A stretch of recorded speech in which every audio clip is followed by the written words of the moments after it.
Welcome to the First 40 Sports Show with the Goon Squad. It's Black Thor, Icewater, and Puma. We're going to start out with hot takes from questions from the squad. Black, what's your first question, man? I thought about this. The USC quarterback, Caleb Williams, his father is basically saying he doesn't want to go to a bad team. And it looked like the Bears are going to have first, second, and some other picks in the first round.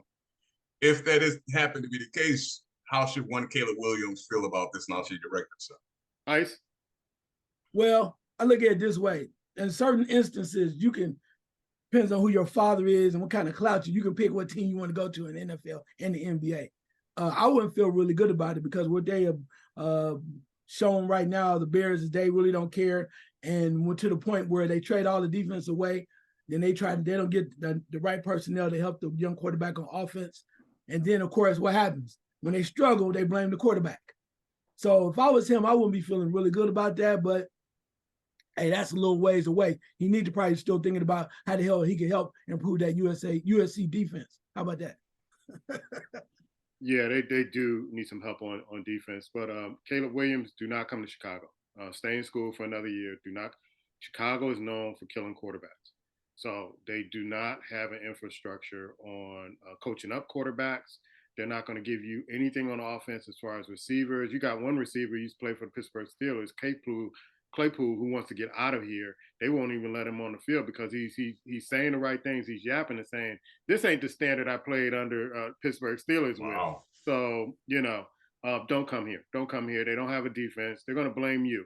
And you are a talented quarterback, just like Justin Fields. Talented quarterback playing in a pro-style offense. And don't come here and let the Chicago Bears ruin that. Black? Yeah, I'm going to, I heard what I said. I'm sorry. I think his dad is doing the right thing. Put it out there now. And, if it looks like that, let them know I'm not coming to play for Chicago. So we assume, Eli Manning did it. They had some, pull in the NFL. And I get his father was there, but this cat is much better in college than Eli Manning could ever dream to be. So trust me, if he makes it clear, I'm not playing for Chicago, picks offerings will come to Chicago to basically say, we're drafting, we'll take it, give us a draft picks. Do it, bro. Don't go to Chicago and play. I don't go back to college. Do not go back to college. Stand firm. You're not playing for a losing organization. Don't be afraid to say it. Let your father say it if you don't want to say it. Let your agent say it. Let your agent do the work. But do not put a Bears uniform on. We saw the night that Justin Fields got drafted. We saw that when he there. Yes, he got drafted. You saw when he got drafted. He knew the doom he was going to face, and it's been panning out. So no, man. I mean, I heard some people say that look at what's name did in Cincinnati, and I agree with Joe Burrow did in Cincinnati, but Chicago just don't want to get out of its own way, bro. They just don't. And for some reason, man, I think at some point, same thing I said about the Knicks. Chicago fans, y'all got to stop showing up, bro. Long as you're sitting out there in the cold and drinking and getting high, eating kibosky and everything else, you're going to keep getting what you're getting. That's what's going to happen. Yeah, rumorville here is that if the Chicago Bear coach doesn't win this Thursday, he's out on Friday. Ice, your question. Yeah, my question is, we've had a lot of things happen, trades and movement in the NBA. With all that's being said, who do you see as some front runners or contenders for the NBA title? Black? The same thing they won last year, man. I'm sorry. The same thing they won. I've never seen the team, or a player, honestly speaking, in my lifetime following the NBA be more disrespectful than the Denver Nuggets and what they do with the Joker. I'm sorry. I just don't get it. I mean, I looked at the lining, the top team doing the champ. They got the Boston Celtics doing the championship. They got how the hell? What the Djokovic side is not playing next year? I just don't get it. I really don't. I mean, they may not win it, but that is such disrespect. I mean, you have people a couple of weeks ago talking about the Lakers. I don't even want to hear about the Lakers, man, in September, October. I don't. I really don't. I don't understand why we even talk about that. But to me, no. This is all until someone basically take Denver down. I don't want to talk about another team that's a possible chance of winning. I like what Milwaukee's done, but you think Milwaukee could take down Denver? Not really. They need Dr. J and a few more players, bro. When you have a cat that can take off quarters and say, you know what? I'll play this quarter. Let's win the game. I haven't seen that since Moses Malone, bro. That's how far back I got to go back to see a player like that. So somebody take them down and they get hurt, all that other stuff, shut it up. Yeah, it was interesting to me because I said this when the trade happened with Milwaukee with Damian Lillard. It's like you're elevating them to the championship, and nobody's talking about Denver. Nobody talked about Denver last year, and I kept mentioning Denver is really balling. Denver is really balling, and then everybody's shocked that Denver won. But I gotta agree with Black. Until Denver gets picked off in the West or picked off by one of the teams in the East, I like what Boston did with Drew Holiday. We're gonna talk about that in a few. I like what Milwaukee's doing because I said all last year down the stretch that Boston needed a true point guard. Smart wasn't the guy. He was not the guy.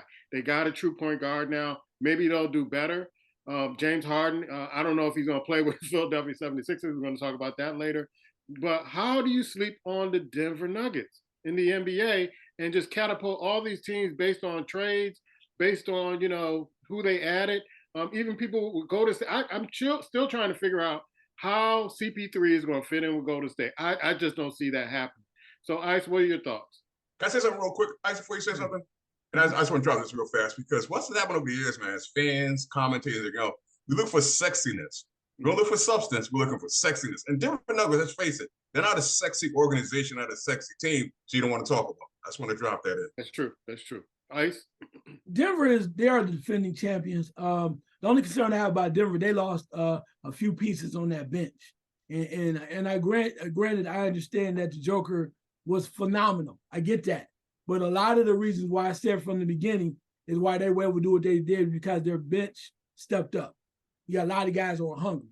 I mean, Joker's still going to be the Joker. Take nothing from him. But you got to have guys on that bench that came off that were just phenomenal and played well. A lot of guys that end up with contracts, right? Big-time contracts. Right. So I'm interested to see how that bench goes.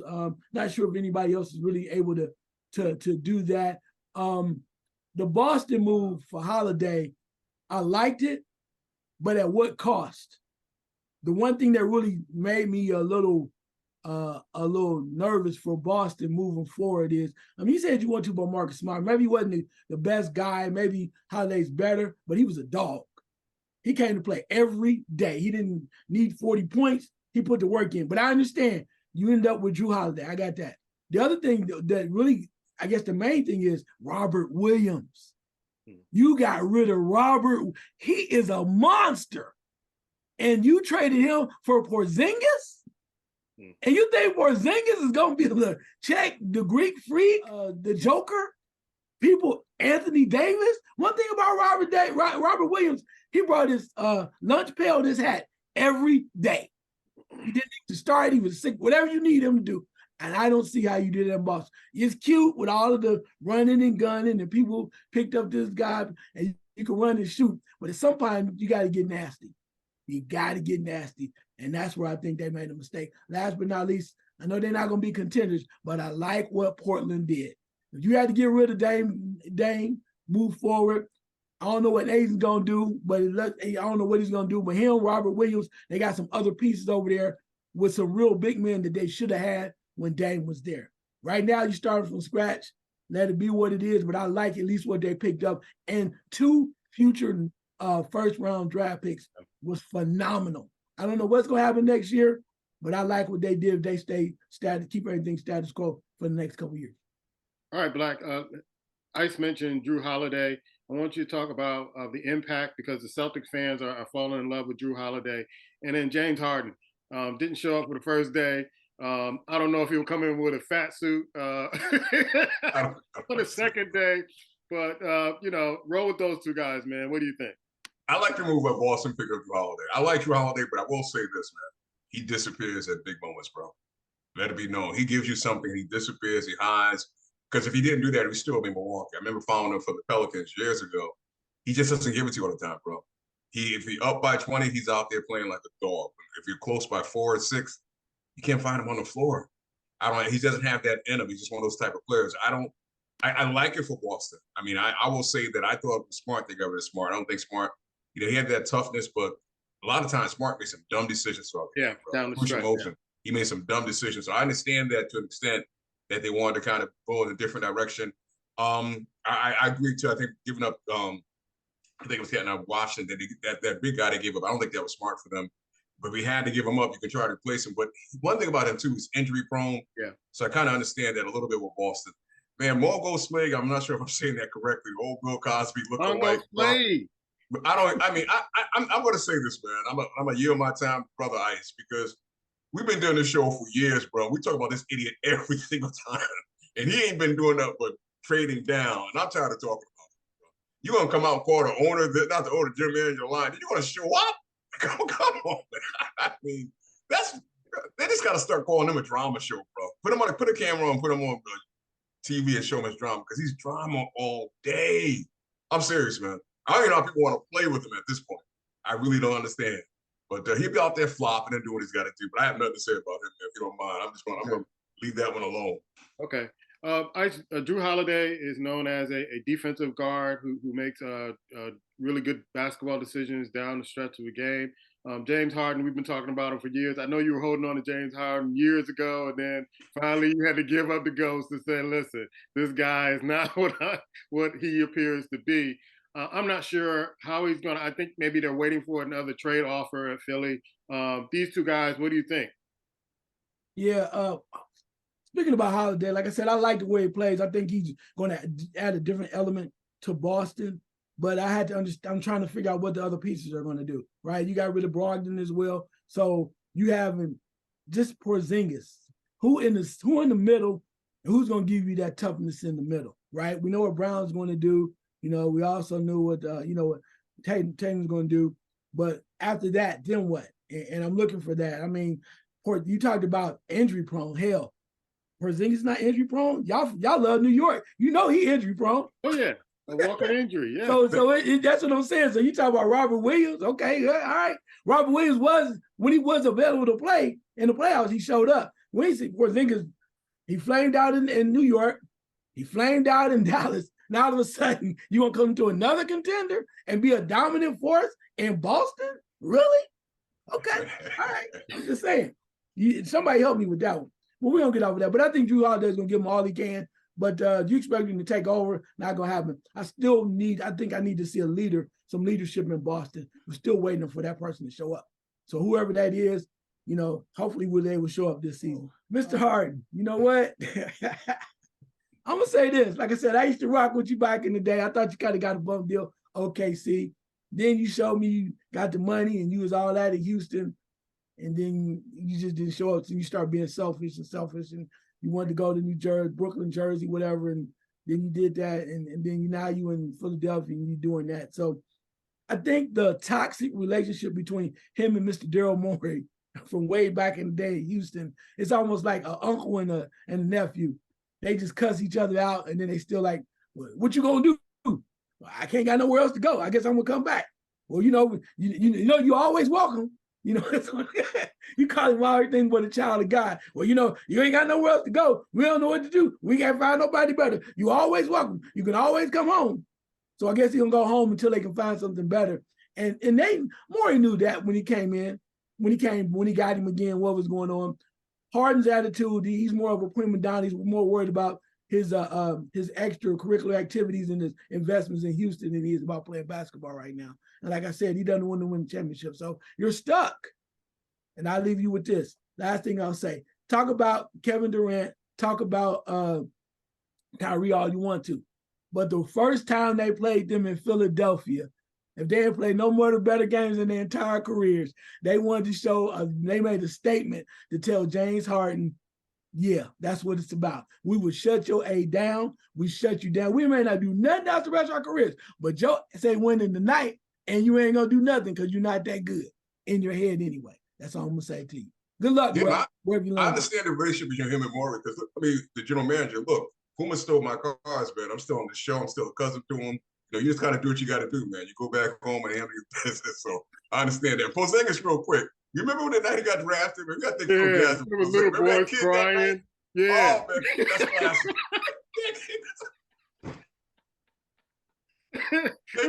Thank you, Phil Jackson. Big fan. It was a real sad night because it was like, who? and guess what? They still saying who. Yeah. Yes. I would be real interested in seeing what the Dallas Mavericks do with Kyrie coming into camp and Luka and all those folks. I'm wondering how they're going to put that together and make a statement in the West. say something real quick. You bring up an interesting point, man, because if you realize how Damian Lillard got to Milwaukee, Greek freaks start talking like, I'm not resigning here. If y'all don't take this serious, start believing like I'm believing in so many words, I'm not coming back. Luka kind of hinted to that towards the end of the season last year. And if they get off to a rocky start, that man may be on the move, bro. I would not be surprised. Luka decided, you know what? It's time to get me out of here. All right, let's go to college football. Let's go through the rankings. Georgia, barely holding on to that #1 spot. They're struggling, followed by Michigan. Texas, Longhorns are #3, followed by Ohio State, Florida State, Penn State, Washington. Those Pac-12 or formerly Pac-12 teams are hanging in the top 10. Washington's at #7, followed by Oregon, USC. And then looky here, Black. You got Notre Dame at #10. Alabama, I never go past 10, but Alabama is #11. Ooh, boy, I know they're steaming there. Black, give me your eye test and games you're looking forward to seeing this week in college football, man. Yeah, Georgia pulled out. They pulled that one out toughly. I got to give Clemson a pat in the back, man. They showed up this past weekend. I'm not saying it's a great team, but they showed up. We're still Clemson. We're still going to play. Colorado, for what they did, how to kind of battle back in that game, show some grit, give it to them. I do think USC took their foot off the pedal a little something, but I'm giving that to them. I'm just, for the coach of Notre Dame, I'm happy that they're somewhere around the top 10, they're hanging around there. But to me, the biggest surprise of the weekend, man, because I really haven't paid close attention to him. I didn't know this cat exists. That running back from Kentucky, the damage they did over the weekend. Yeah, Florida. Yeah, they've been having Florida's number for a few seasons now. Woo! So I'm like, whoa. He just came out of nowhere like a rocket, man. So they got a running game. They're worth keeping an eye on. All right, Ice, give me your eye test and games you are looking forward to seeing this weekend. Yeah, 2 quick games you guys already talked about. USC, Colorado. Colorado, you need a defense. Colorado or USC, you need defense too. My bad. USC, you need defense. If you're going to contend or be up in the upper echelon like you want to be, I know somebody's going to have to try to score 40 points on you, but the way that Colorado came back and used what they did to try to get back in the game was very impressive, and it made you look really sad. USC, that is. Again, Colorado, throw that tight end the damn football, bruh. He's a game changer. I don't know how many weeks I got to say that. Tight end always open. Always open. The other game, real quickly, is Kentucky over Florida, 33-14. The way that Florida handled Tennessee, and now Kentucky just showed out. We'll see what's happening and what's going to happen down the line. Games this week, definitely Oklahoma, Texas. We'll be taking a look at. We'll see that. Speaking of Kentucky versus Georgia. We'll see if it's real now. Get to see this week what's real. I like the way they compete. I don't know if they're going to win, but Georgia looked a little suspect, a little shaky last week. So this will be a great test for both of those teams. Also, Arizona, USC. USC's offense has been rolling, defense not doing great. Arizona has been known to hang around a little bit. Last but not least, Notre Dame, you talking about them earlier, but another team that nobody's really talking about is Louisville.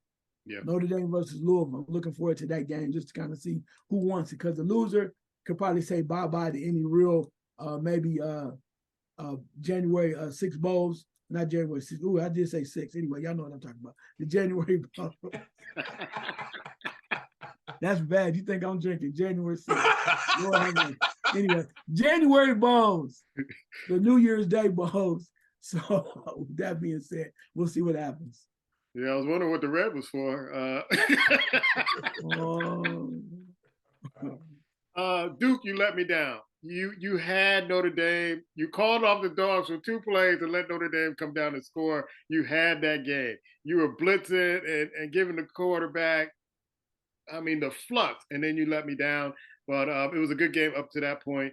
There were some other games. The barn burner was Ole Miss and LSU. If you missed that game, wow, that was a barn burner. And I haven't heard anything from the LSU coach yet, so I guess he's still coaching this weekend.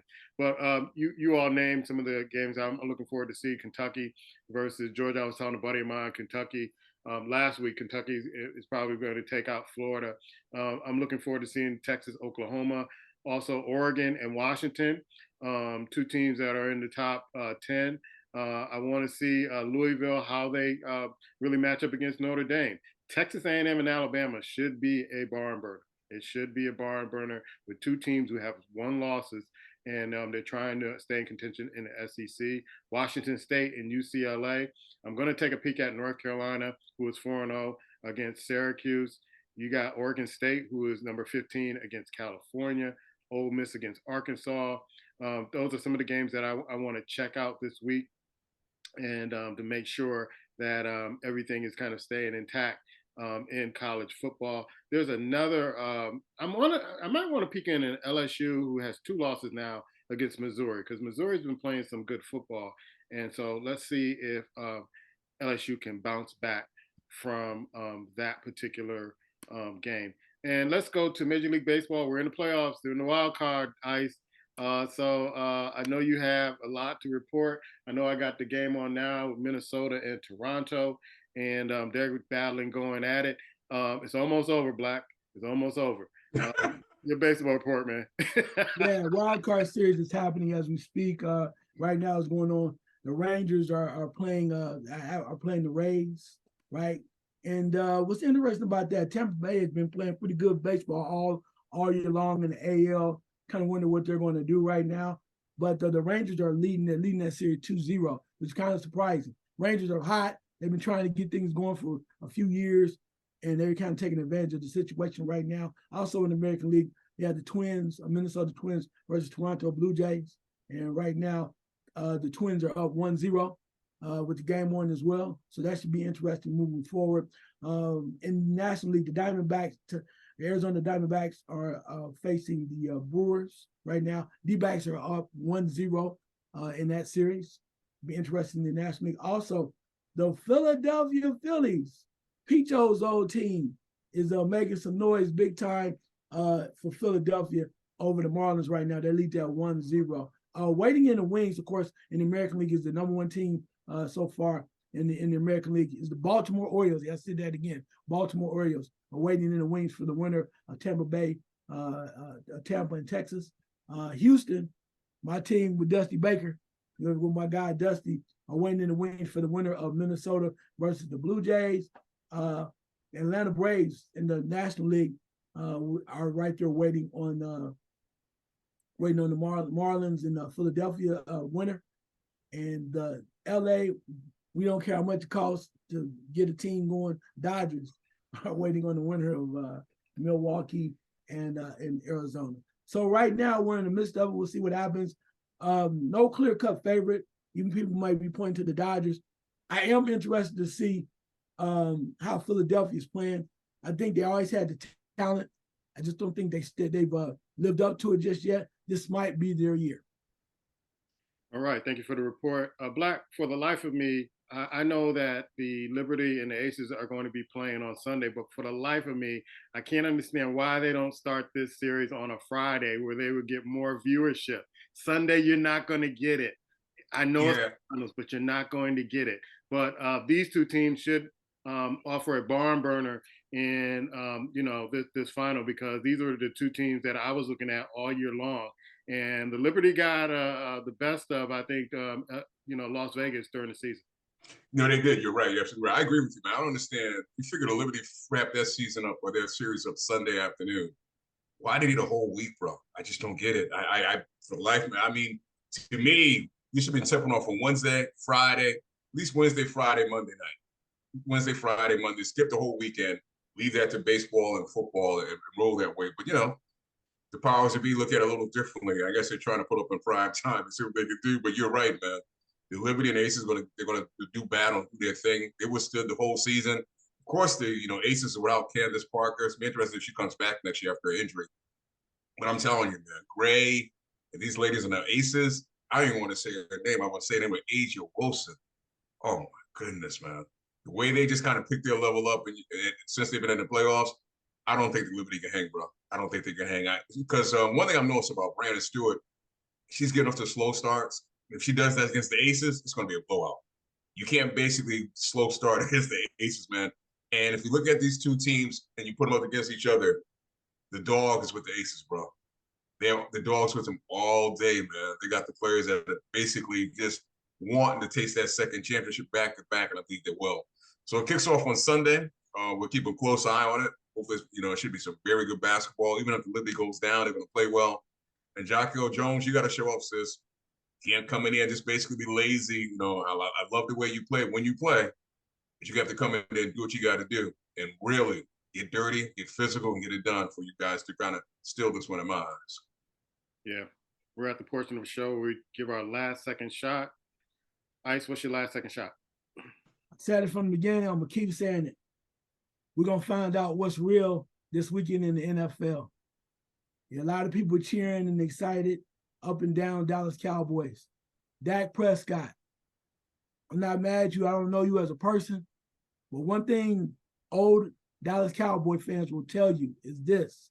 Sometime, at some point in your career, a quarterback has to win football games. You have to find a way to lead your team, no matter what the cost, what it takes, if you really want to be considered a contender and a champion contending for the Super Bowl. That's all I'm going to say to you, brother. We still waiting. Black? I'm going to go back to something I said last week, man. I might say it again in the future. I mean, I saw videos of fights were happening at games and NFL games over the weekend.